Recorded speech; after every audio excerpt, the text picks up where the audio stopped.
据俄罗斯卫星社莫斯科8月9日报道，俄罗斯国防部发布消息称，俄军方施工单位将在千岛群岛建设50多座设施。消息指出，最近数年来，在千岛群岛建设了近30座各种建筑物，还有1座将在今年竣工。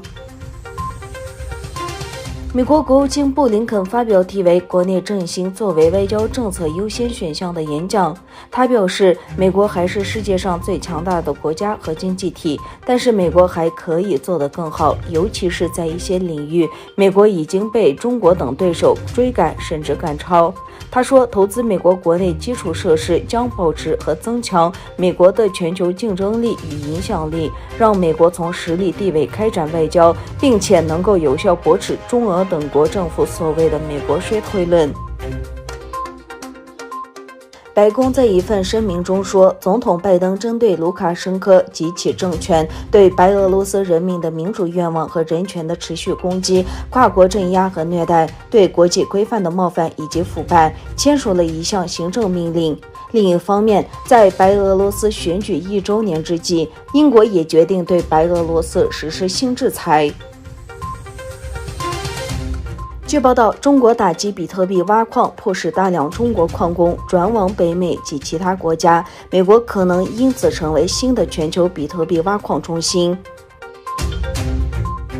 土耳其好党可尼亚副代表法赫雷丁·尤库斯对中国驻安卡拉大使馆分享的纪录片《阴影中的战斗》作出反应。尤库斯在接受自由亚洲电台采访时说，中国特别是在土耳其播出这部电影的最大目的是以掩盖对东突厥3兄弟的压迫、破坏和种族灭绝屠杀，误导公众舆论。中国一直在进行这种完全违背真相、充满谎言的捏造宣传，但是他永远不会用这种虚假和虚假的宣传来欺骗我们。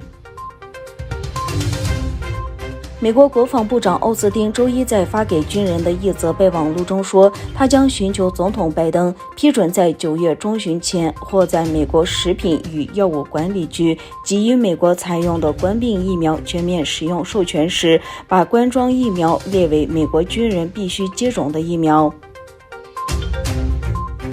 日前，广西北海近海海域发生的排华侧翻事故，造成8人遇难，13人住院治疗。现场视频显示，多名遇难者或受伤人员躺在沙滩上，现场哭声一片。